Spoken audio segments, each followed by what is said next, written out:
cool new solo or couples camping model here for you from Bullet over at the Keystone camp. What I like about this is it's bringing the control and the peace of mind of tandem axle towing to a smaller, lighter weight, simplified series. Like it seems like you either have a single axle, ultra basic, bare bones, cutthroat budget kind of camper, or you have these tandem axle, fancy pants, super loaded options out there. And this is a nice little in-between slot that I like to call smarter class. It still has a heated enclosed belly. We're still tandem axles for easy towing. It does give us a Norco exact slide system to expand the living space, and they were really smart to include a free-floating table with it that you could use indoors or outdoors to create what I like to refer to as a Dinofa arrangement. We do have a short queen bed up front, but it's an open air bedroom. If you wanted to put a true queen in, you probably could. You're going to want to be careful though, because when the slide closes, if you put in a longer mattress, you're gonna have to make sure you lift the mattress up a little bit. You can work around it though. The awning space on this isn't the worst I've ever seen, and I really expected the bathroom to be awful. I don't know why. I had this feeling when I went in, I'm like, I feel like they're gonna cut the corner and really shortchange the bathroom. And it's not the best bathroom I've ever seen, but it did exceed my expectations a little bit, and I think a couple simple little things could really shore up the edges pretty nicely. The kitchen also, it doesn't have a propane oven, which might be a problem for some folks, but other than that, for no bigger than this RV is, the kitchen space, the storage, really not bad. Now, if you're looking for just simple park camp simplicity, right out of the box, you got it. You want to add some solar, you want to add an inverter, it is prepped for that kind of stuff. So there is some camping expansion growth potential here too, but it's got some shortcomings as well. And if you appreciate how we're really candid and show you both sides of that equation, hit that subscribe button. Let's see what's in there. And in case you're curious, you're currently looking at the RV as though you were sitting on the toilet and left the bathroom door open, which is the only way my Uncle Gary can use the public restrooms at the local Walmart. It's probably reason number 37. He's been banned from a couple of those places. So if you forget to close the bathroom door and your partner wakes up, you have an interesting moment, is what I'm going to say. But I'll also say this. I question if this camper needs the slide out. And we're going to come back to that because I realize I'm looking at everything except the slide out. So let me circle back to that in a minute. Actually, I'm going to sit over here on the sofa and give you the entertainment point of view. This RV does have limited campside window coverage. So the window in the entry door, it's kind of nice. Straight across from us, you see that black sticker on the wall. That is telling us that wall is prepped and ready for a TV bracket. So if you want to wall mount a TV, you can. And this is basically motorhome style. A lot of towable people will look at this and go, I don't want a TV near my sink, near my kitchen stuff. I feel like I might splatter things on it. And yeah, theoretically that is possible. This is very normal in the world of motorized RVs, though, and it seems to get along just fine. People don't tend to have actual issues with that. I'm not saying it's an impossible problem. I'm saying it's maybe a more theoretical than practical problem. Now, you might notice, like, really major overhead cabinet storage. That's because it does not have a propane oven. Instead, down here, what we have is that 3-in-1 electric oven, air fryer, convection, microwave. You might notice, too, how you have heat ducting coming out of the cabinetry instead of the floor, which is something that...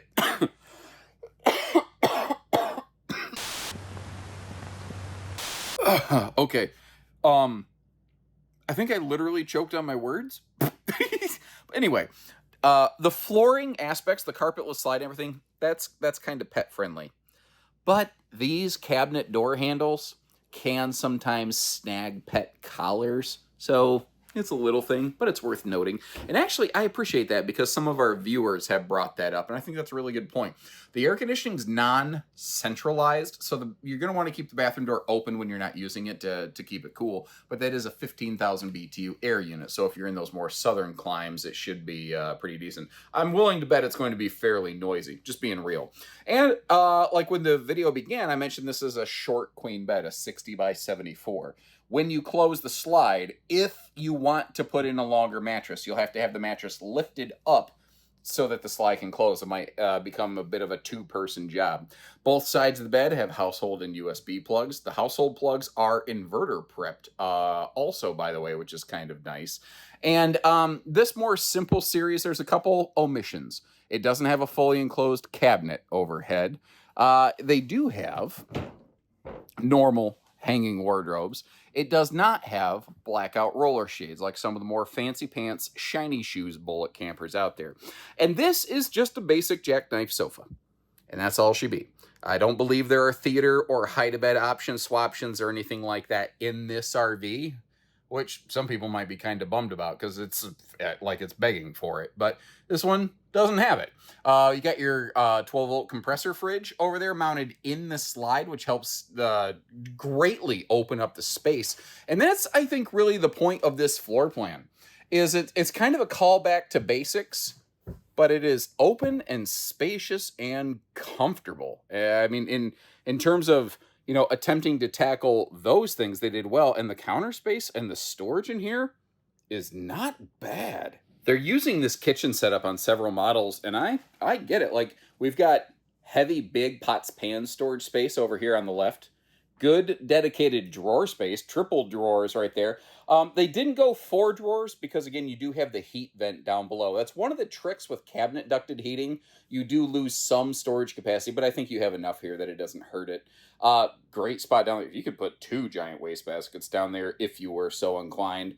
And then, because the microwave is down at our kneecap level, which I know some people hate, and which is okay. If you don't like that, don't buy the camper. That's fine. I'm not offended by that. And if you voice that in the comment section, I encourage it. I like to know what you like and dislike. But because there is no overhead microwave, they were able to add a big chunk of additional overhead cabinet storage space that otherwise wouldn't necessarily be there, which I do think is important. Because one thing this RV is lacking is a traditional pantry.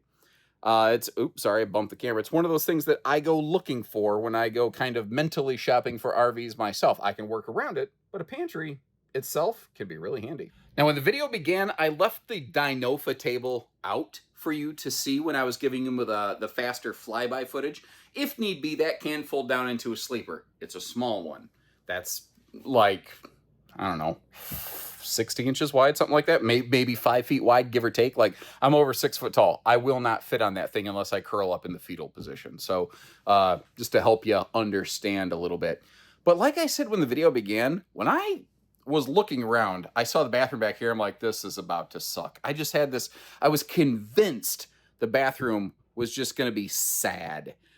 I was kind of pleasantly surprised at being wrong, which, you know, normally you wouldn't say, but the space around the toilet, very, very fluffy friendly. I did find out when climbing into the shower, you got to be careful not to knock your noggin like I did. But the RV's 6.5 foot tall, and due to the location of the skylight, I can stand in the shower. Now my head's in the skylight because I'm a little over 6 foot tall plus shoes, but I could make it work.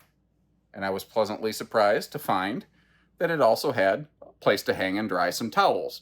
And I figured it's going to have absolutely no storage in here whatsoever. And again, I was wrong.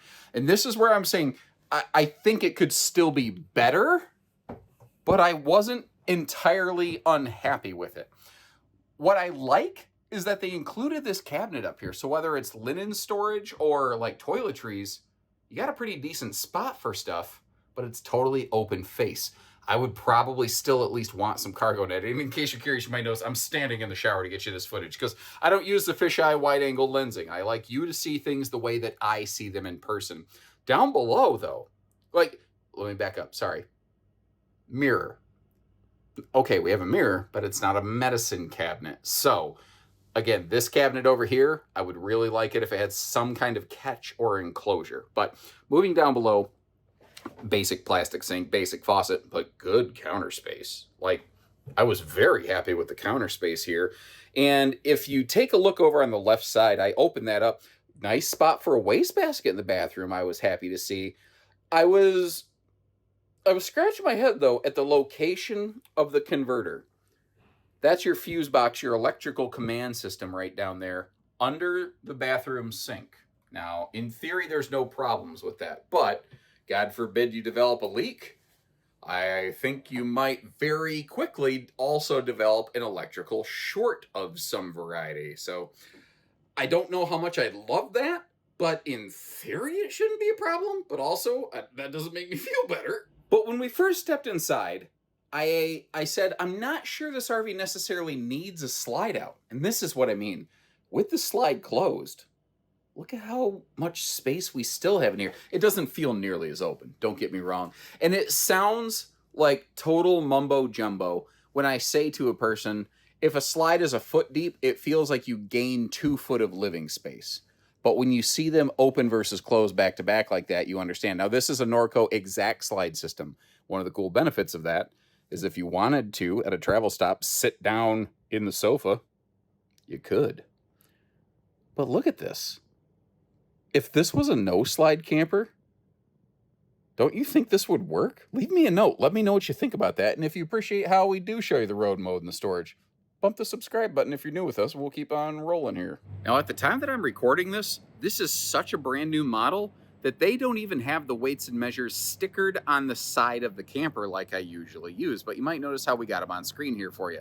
Sometimes it just pays to know people. So I got you folks covered. And I felt almost even better about this RV when I did check out the full weights. This is only 6,300 pounds maximum.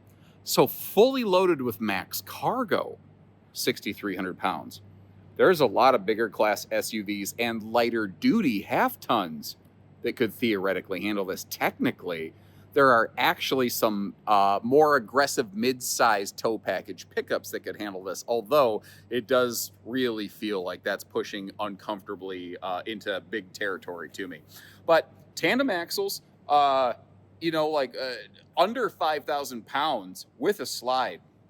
This is very lightweight, very mobile, very stable with the dual axles. This is a good setup. And campers like this used to exist left, right, and center. When I was younger in my career, this was normal. And this stuff kind of just went away, and I don't understand why, and I'm really glad to kind of see it back. Up front here, we do have a power tongue jack behind the dual propane tanks. Just behind that, you actually have a prep plug for a portable panel of the solar variety, so you get one of those solar suitcases. It is the Classic series is a little more basic construction, so you might notice wood framing under the bed. I've found that a lot of viewers don't realize that bed furniture framing and RV structural framing are not the same thing. Sometimes when you look under the bed of some campers, you'll see aluminum. That doesn't mean the RV is or is not made of aluminum, just the bed base is. Aluminum bed bases rarely serve to significantly reduce the hitch weight of a camper. They do tend to increase the cost of the camper though, and that's not what the Classic series of bullets is about. The bigger bullets, they do have aluminum framing down there, but they all have aluminum framed and laminated walls, floors. The awning space on this is not terrible. You might notice though, it does not have a one of those like big fold down stable steps. This more basic series has the traditional fold out steps, but some people really like that actually. Now, I again always try to be as fair and candid as I can with you. If we get over here, I stumbled into something that kind of made my eyebrows go up that I haven't seen in nearly a decade. There's just flat out a sticker on this. It says, hey, dude, don't walk on the roof. And I haven't seen something like that in a long time. Now, a lot of RVs have walkable roofing and ladder prep. This doesn't appear to be one of these. And maybe that's part of the Classic nature Bullet. Classically, dating back pre-2016, Bullet did not have walkable roofing. It appears this one doesn't either. So you kind of want to get a ladder when you're doing your cleaning and scrubbing and do it from the side, or basically you get an extra sheet of plywood that you set up there carefully on the roof and you climb around that. So I don't love that. I don't love anything I just said, but that's real and that's true. And I don't have to like it for it to be true. And I want you to know exactly what you're getting into before you hand over potentially a lot of money, guys. So I respect you, and I hope you respect that.